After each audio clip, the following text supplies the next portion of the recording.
Luego de haber sido reconocido por la Casa de la Literatura en Lima, el escritor Mario Vargas Llosa a su vez hizo un reconocimiento a los escritores peruanos que él más admira, como César Vallejo y César Moro, pero también se refirió al aniversario de otro de los grandes narradores de nuestro país, José María Arguedas. Les ofrecemos una versión completa de su discurso e imágenes de su trayectoria artística.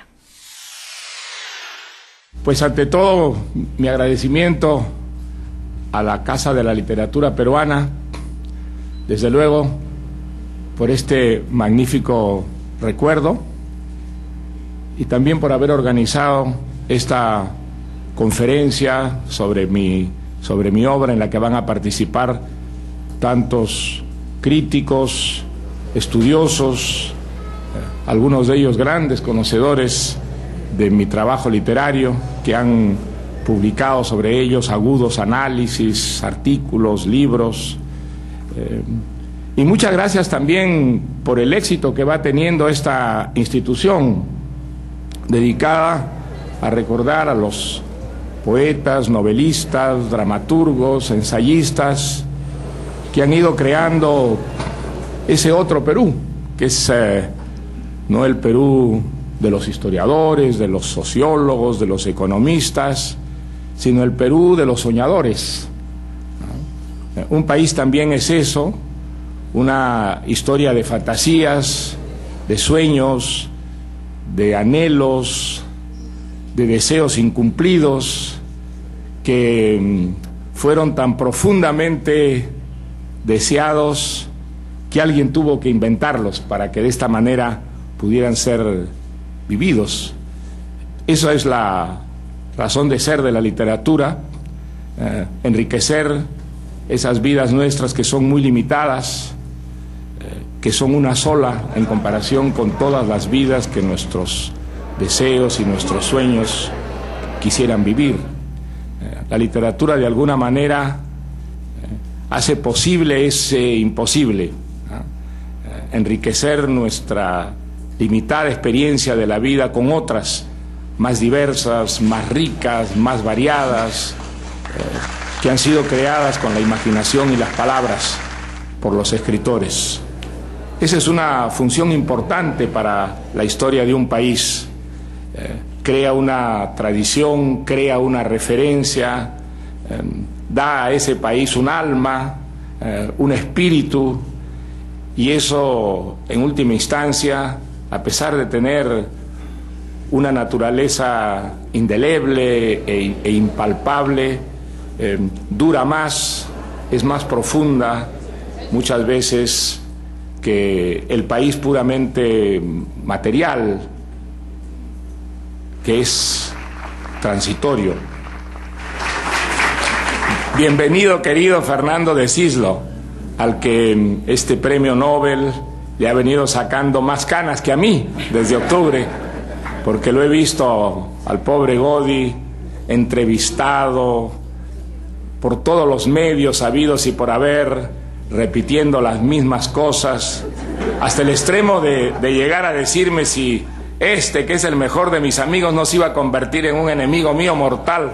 después de esta prueba atroz a la que ha sido sometida por culpa de los académicos suecos. Muchas gracias, Godi. El ejercicio de la vocación literaria no es fácil en ninguna parte, y desde luego es mucho más difícil en países como el nuestro, donde el ámbito de la cultura es un ámbito reducido, pequeño, donde durante muchísimo tiempo casi no hubo editoriales que publicaran a los escritores, donde muchas veces, para no quedar sin édito, los escritores tenían que financiar de su propio bolsillo sus obras si querían ser leídos, y donde por lo mismo la circulación de las obras era muy pequeña, muchas veces no trascendía las fronteras de los amigos y los familiares. En un medio así, escribir, empeñarse en escribir contra viento y marea, contra la adversidad, requería una vocación enorme, una verdadera voluntad de sacrificio, una convicción de que aquello aunque no tuviera asiento, respuesta en la sociedad, era importante hacerlo, aunque fuera solo por la realización personal. Por eso la Casa de la Literatura Peruana es tan importante. De alguna manera desagravia a esos colegas nuestros que a lo largo de tantos años trabajaron casi siempre en el silencio,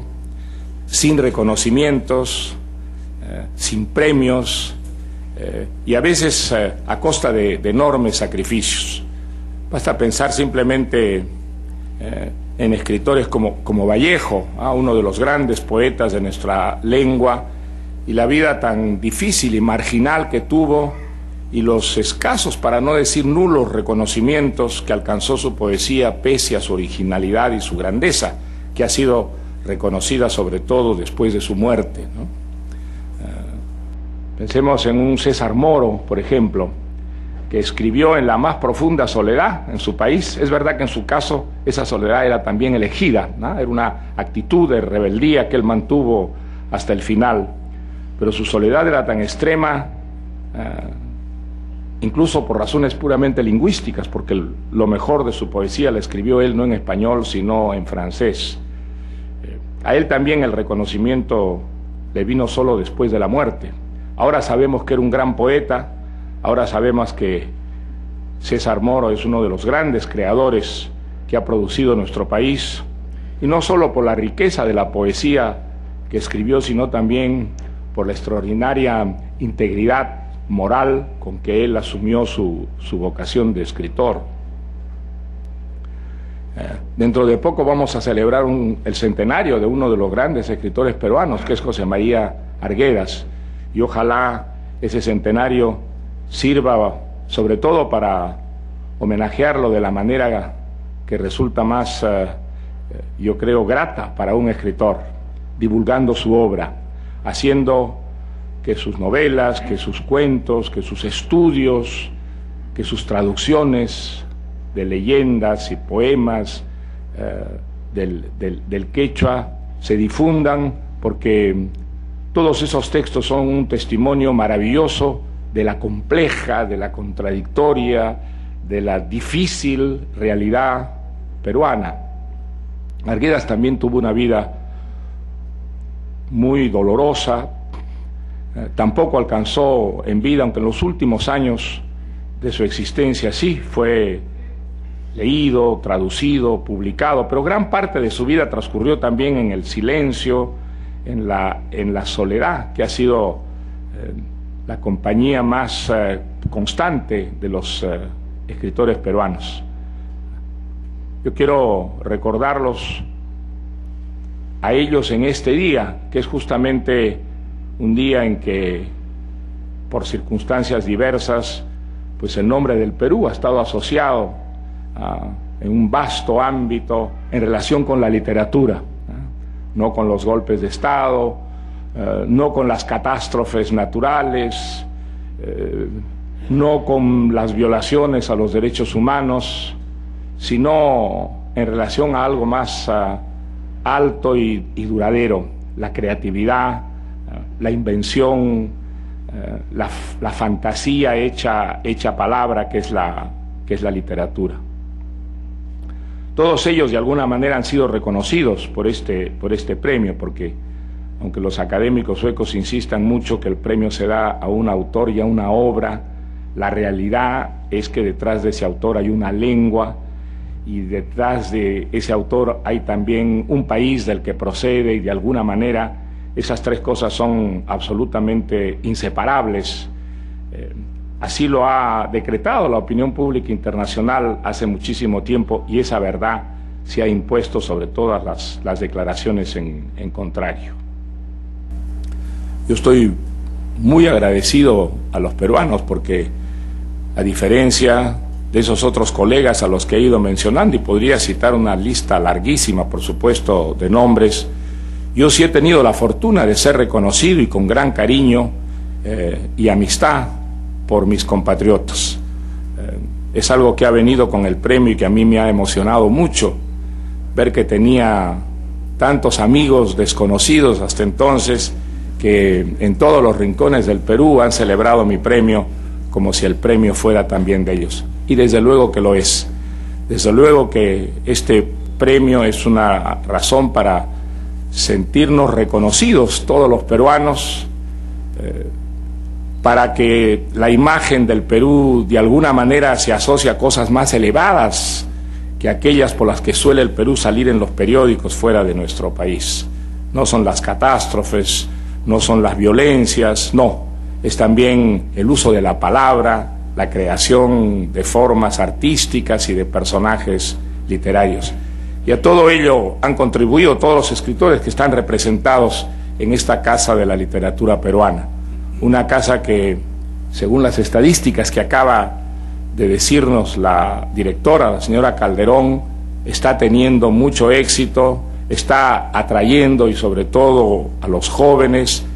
y esperemos que incitándolos a leer, que es lo importante. La lectura y la lectura de la literatura y por supuesto sobre todo de la buena literatura es una actividad indispensable, ¿eh? Va más allá del entretenimiento, aunque la gran literatura sea un entretenimiento superior, va más allá incluso del enriquecimiento espiritual, ¿no? De la sensibilidad, del espíritu crítico que produce siempre en los lectores la buena literatura. Es algo que forma ciudadanos. Los ciudadanos de una democracia deben tener un espíritu crítico que impida que sean manipulados, engañados, embaucados por los poderes existentes. No, el ciudadano impregnado de buena literatura es un ciudadano que piensa, que coteja ese mundo ideal que crean los poetas y los narradores y los dramaturgos con el mundo real,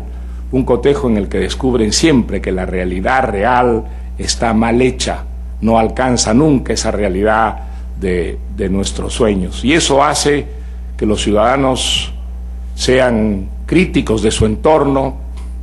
y siempre sientan la necesidad de cambiar y mejorar el mundo en el que viven. Esta institución, donde se inaugura hoy esta conferencia,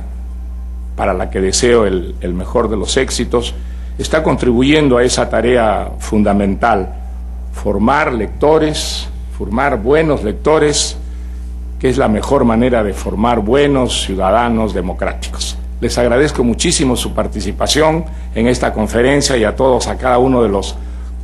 ponentes, les deseo también el mejor de los éxitos. Muchas gracias.